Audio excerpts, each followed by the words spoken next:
What was the process that they were going to put you through? Like, what were you there for to take in? I was doing infusion of Taxol, which is a chemotherapy drug, and that was going to take about 60 minutes. And then I was going to do Herceptin. And is Taxol kind of like the main drug that most people get? It's a pretty common one. Yeah. Okay. And there are lots of different kinds of chemo. And I am no doctor. We need to preface this saying I don't really know what I'm talking about, but I've read a lot. I'm a podcaster though, so okay. It's okay. All right. Anyway, but so yes, for the kind of cancer I have, which was a very, very tiny cancer for one, and it's stage 1A, if that helps anyone. I was prescribed 12 weekly doses of Taxol at a pretty small dose compared to like some people get this chemo called the Red Devil, and it's just awful. But no, I did not get that. My doctor said it was going to be it should be pretty light. It should be pretty easy on me. I shouldn't have many side effects. In fact, he said the worst side effect is going to be losing my hair. So I was kind of okay with this. And again, that was back to the meeting that we were all sitting in the same room. And I remember he was like, because you kept saying, well, I keep reading all the, and he's like, I was like, oh, okay. And I take my cues from the doctors and the people that are kind of in charge. If they don't look worried about anything, and he's like, then that makes me feel all right about things. Right. Right. So I wasn't really expecting horrid things from chemo. That said, I had read a little bit about an allergic reaction you can have to this Taxol drug. The nurse, so she hooks you up, and they give you some pre-meds to start. Benadryl is one, a steroid is one, Tylenol, and I think I say steroid anyway. Mm-hmm. Maybe that's it. Anyway, so they give you all these drugs to kind of just get you ready and hopefully to mitigate some of the side effects. Well, they started me up on the chemo. They're like, okay, it's going in. And as soon as they did, also the dietitian comes around to talk to you. And so we were talking with the dietitian, having a chat. It seemed to be going well. Pause just a second. There was one other decision that we had to make. I remember while we were sitting there and before they started to stick you in your hand, right? It was either each time you come in, you get it through your hand, or you get, what is that? They call it a port? Yeah, I couldn't have gotten that day. So I was going to get a hand no matter what, but I could have and could still decide to get a port if I wanted. Which is? It's a surgical procedure where they place something in you to be able to put drugs in an IV into you. Just so they don't have to keep sticking you every single time you go in. Right. A lot of people do get it. I've talked to friends of mine who've had it and they said it was very uncomfortable, and I just didn't. I just decided not to. I'm fine with the stick every time. It doesn't bother me that much. So you want me to go tell him about what happened? Well, that's why we're doing the podcast. So I had the allergic reaction that only like 10% of the people have for it.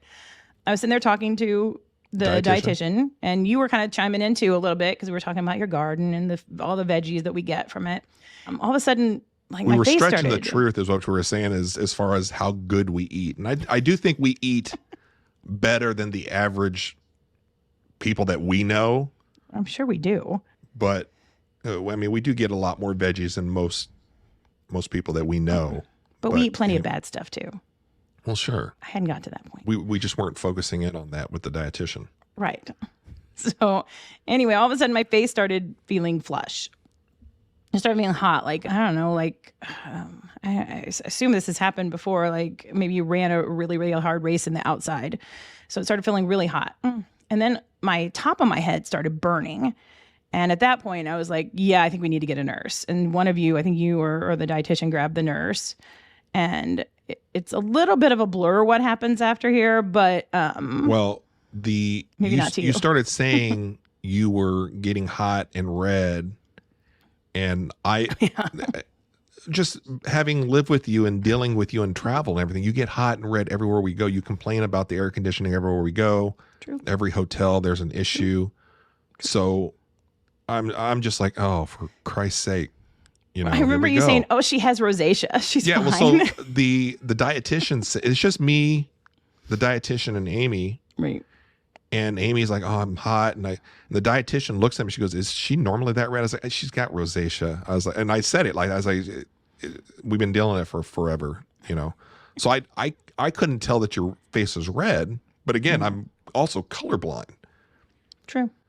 So I noticed that she just kept looking at you as she was talking to me. And then at some point she was like, gosh, she's not doing right or well. So she just hollers over at the nurse that is kind of down on the other end of the room, not in a panic sense, but, and I don't, whatever the nurse's name is, she just yelled for the nurse's name. Not panicking, but just, hey, so-and-so, come here for a sec.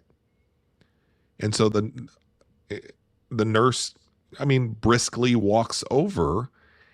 And I think within a matter of 30, 40 seconds, there were four total nurses there, like around you. Right. And so here's what I'm experiencing, that, the chaos, it felt a little chaotic to me, but my head also, it felt like my head was going to explode, like it was on fire. And then my lower stomach felt like it was on fire. And I'm like, I have to pee.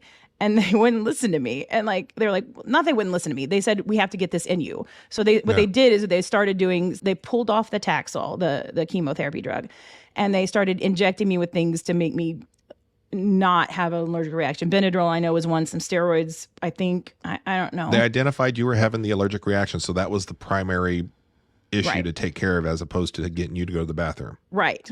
Well, then I started feeling like I'd throw up. They gave me a bag. I threw up a little bit in it, but then my bladder just went crazy. It just all went everywhere, and it was not pleasant. It was embarrassing, and it was really kind of awful, but I just felt so sick to my stomach. And so it felt like my brain was going to burst out of my head at some point. And it was the weirdest feeling. I don't know if I passed out or not. I do remember sort of being like, woo, dizzy for sure. And I looked up and there was a nurse kind of below me shooting my hand had drooped, I think.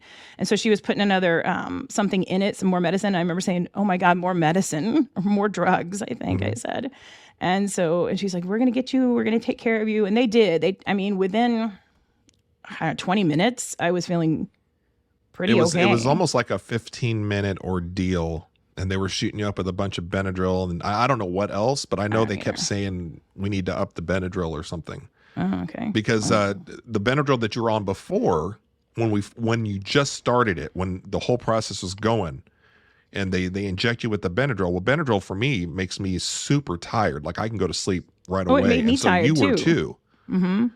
When it went from 1 to 4 nurses in a matter of 30 seconds, and I told you this, I think on our drive back, alarming to see this happening to you, because I could see that, yes, there was something going wrong or something.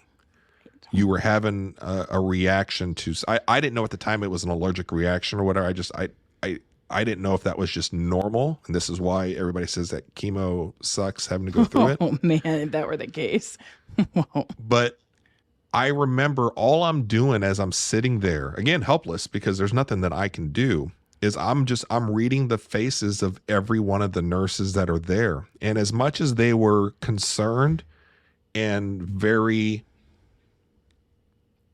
going through a troubleshooting list through their head, I recognize that when people are doing that. So they knew that you were having this allergic reaction. So then it's okay. Step 1, we're doing this, then 2, 3, 4. And they were all working really well together. They've obviously have seen this and done this before. Well, yeah. Didn't the nurse tell us they see 1 a day? And they weren't panicking. No. I don't remember hearing that. It's possible. Okay. But you're not the only case that has happened to. No. They've seen that before. And so looking at them, and they don't look worried, but they look like they are concerned, like they're trying to get things under control. And I was like, okay, they definitely have it. I have trust that these are the professionals. They've done this. They've seen this before. And within 15 minutes, I think you were kind of stabilized enough to where your personality was back a little bit. And I think you were kind of trying to joke around a little bit. I think they ended up taking you to the bathroom on a wheelchair or something. They did. What was the decision coming out of that? Because it was the Taxol. that caused this. Right. So talking to people we know that said that Taxol has a solvent in it that actually some people are allergic to. It's a chemotherapy drug, but the solvent itself is what people are allergic to. There is another drug on the market. It's called Abraxane, and it does not have that solvent. It's the same exact chemotherapy drug from what I understand. Paclitaxel, I think is the actual name, something like that is the name of the drug. And then they add this NAB to it, which makes it this Abraxane. Anyway, so that drug doesn't have the solvent, and most people tolerate that very well. In fact, it's even seems to be a little bit of a easier chemotherapy drug. So I asked, of course, just as good of. Yes, absolutely. Yeah. So I'm like, well, why don't people just go to that? And the reason for that is it's still patented, and so it's very expensive. It costs 25 times what the Taxol does, right. And so they don't prescribe it right away. You have to fail on the Taxol first before you get that, and that's what I did. So I get the good chemo this time, hopefully, the really good chemo. And it'll work. But I was able to do the Herceptin drug afterward. Right. And I got some good news on Friday, in that they counted that as one of the 12 chemos that I have to do. So well, that's did I tell you that? Maybe I didn't even tell you that.